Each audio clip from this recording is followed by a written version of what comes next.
అసలు కొన్ని సంవత్సరాల క్రితం ఈ దశంభాగాలు అనేది ఒకటి ఉంటుందని క్రైస్తవంలో చాలా మందికి తెలియదు. దేవుడు ఆమె అనేసాడేమో, నిజంగా అదే జరిగింది. అంటే ఈ పక్కన నుంచున్న బ్రదర్ని పెళ్లి చేసుకుంది ఈవిడ, పెళ్లి చేసుకుని కూడా బ్రదర్ అంటుంది. ఇంక 2 కోరికలు మిగిలాయి, ఇల్లు కారు. ఇప్పుడు పాస్టర్ అయినాక ఇల్లు కారు ఎంతసేపు వచ్చేస్తాయి. ఇప్పుడు మీకు మాత్రం రెస్పాండ్ అవుతాడు మీ దేవుడు సెలెక్టివ్గా.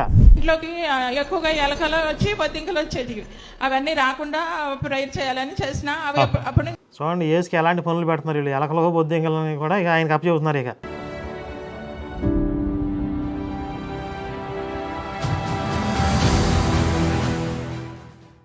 నమస్తే. ప్రపంచంలో జోకర్లు, పోరంబోకులు, చిల్లరగాళ్ళు అందరూ కూడా యేసు మతంలోనే ఉంటారు. అదేంటో అది ఒక చిత్రం. మరి అంటే ఈ జోకర్లందరికీ కూడా యేసు మతం చాలా అనుకూలంగా ఉంటుంది. అక్కడికి వీళ్ళందరూ వెళ్ళి అక్కడ ఈ కామెడీ షోలు చేయడానికి కానీ, డబ్బు సంపాదించుకోవడానికి కానీ యేసు మతం బాగా అనువుగా ఉంటుంది కాబట్టి అక్కడికి వెళ్తూ ఉంటారు.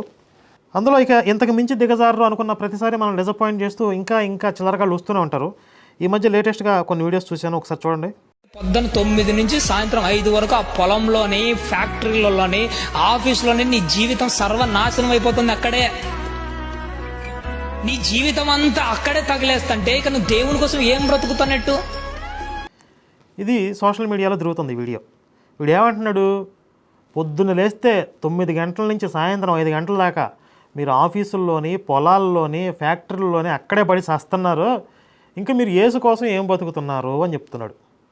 ఇప్పుడు ఆదివారం రిజర్వ్ చేసి పెట్టేశారు, మీరు ఆదివారం చర్చికి రాకపోతే అయిపోతారని చెప్పి బ్లాక్మెయిల్ చేసి ఆదివారం లాగేసుకున్నారు. ఈ ఆఫీస్ పనులు ఎప్పుడు చేస్తారు? వీక్ డేస్లో కదా.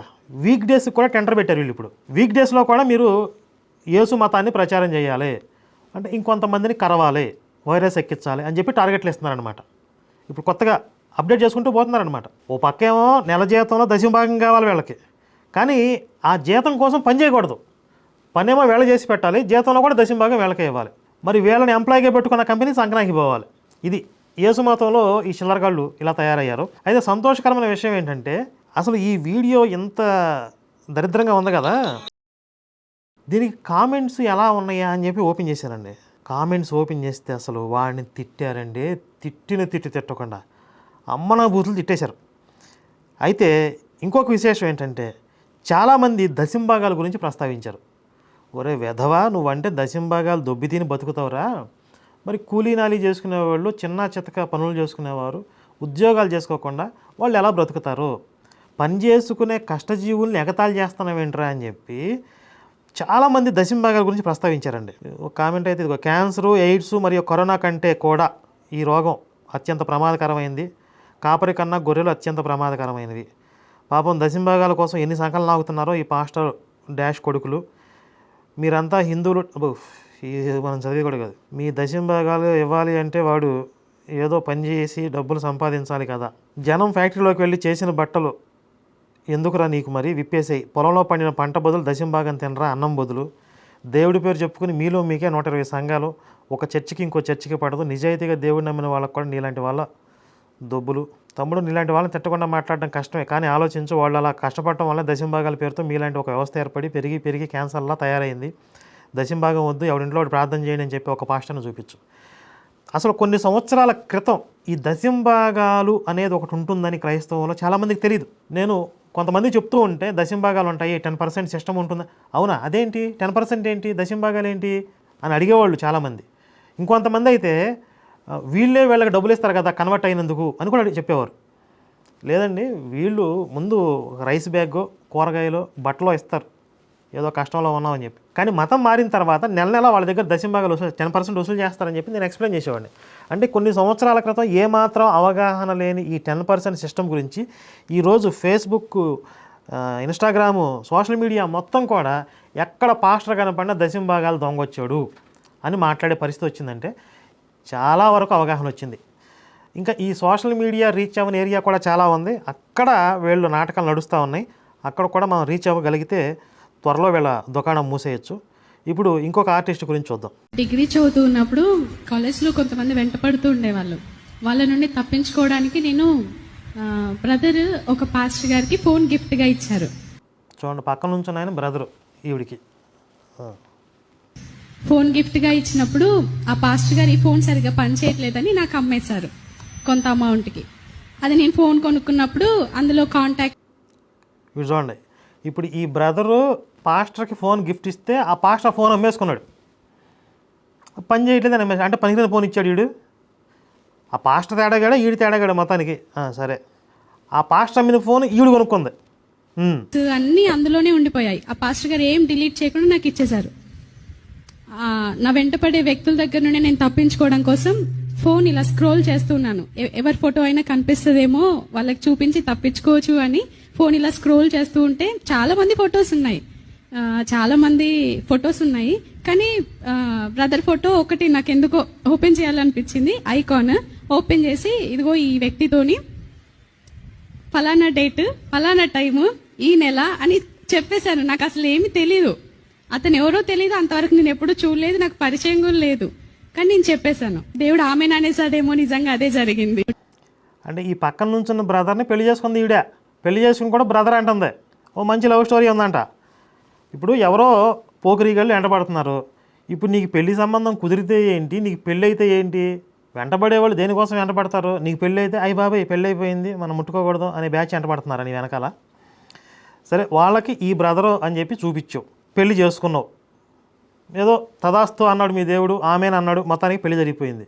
ఇప్పుడు కూడా బ్రదర్ ఏంటి ఇక? మరి ఆయన సిస్టర్ అంటాడు నిన్ను, బ్రదరు సిస్టర్ అనుకుంటే కాపురాలు చేస్తున్నారు వీళ్ళు. చూడండి ఎన్ని విచిత్రాలు ఉంటాయో. ఇప్పుడు ఇంకో విచిత్రమైన సాక్ష్యం ఏమన్నా పక్కన వాళ్ళు టీవీ సౌండ్ బాగా పెట్టుకొని చాలా డిస్టర్బ్ చేస్తూ ఉండేవాళ్ళు. ఎప్పుడు చూడు సీరియల్స్, సినిమాస్, అవి సాంగ్స్ పెట్టుకుంటే ప్రేయర్ చేసుకునే దగ్గరికి బాగా వినిపించేది. అవి చాలా డిస్టర్బెన్స్గా ఉంటున్నాయి అని చెప్పి ఫోన్లో హెడ్సెట్ పెట్టుకొని సాంగ్స్ పెట్టుకొని వింటూ ప్రేయర్ చేసుకునేదాన్ని. అలా 1 month అయిపోయింది, 2 months అయిపోయింది, చాలా ఇబ్బంది అయిపోతుంది. అప్పుడు నేను ఏం చేశానంటే మా కిచెన్లో, నేను ఎక్కువ కిచెన్లో ఉంటాను కాబట్టి కిచెన్లో యుద్ధము యెహోవాదే అని రాసి పేపర్ని అక్కడ స్టిక్ చేసి ఎప్పుడు సాంగ్ వినబడ్డా వాళ్ళది యుద్ధం యెహోవాదే, యుద్ధం యెహోవాదే, యుద్ధం యెహోవాదే అని పలుకుతూ ఉండేదాన్ని. అలా పలుకుతూ ఉన్నప్పుడు ఆ రాసిన వెరీ నెక్స్ట్ డే వాళ్ళ టీవీ పగిలిపోయింది. హల్లెలూయా. మీరు అలా చేయకండి, తిడతారు. అలా టీవీ పగిలిపోయింది. బెడ్రూమ్లో కూడా పెట్టుకో, బెడ్రూమ్లో కూడా యుద్ధం యెహోవాదే, యుద్ధం యెహోవాదే, యుద్ధం యెహోవాదే అంటా ఉండు.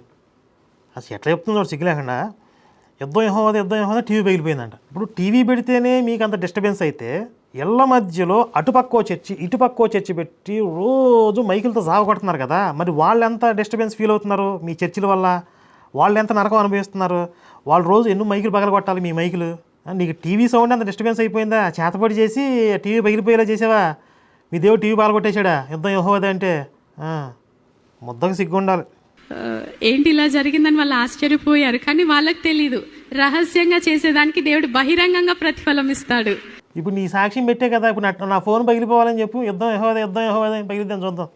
ఇప్పుడు ఇదే అక్కది ఇంకో బిట్ ప్లే చేస్తాం చూడండి. బిట్ అంటే సాక్ష్యం, అదే వీడియో అండి బాబు. నీకు ఎలాంటి భర్త కావాలనుకుంటున్నావు? అమ్మ కూడా నీకు పెళ్లి సంబంధం చూడాలిగా, ఎలాంటి వాళ్ళు కావాలనుకుంటున్నావు అని అమ్మ అడిగినప్పుడు ఒకే మాట చెప్తుండేదాన్ని.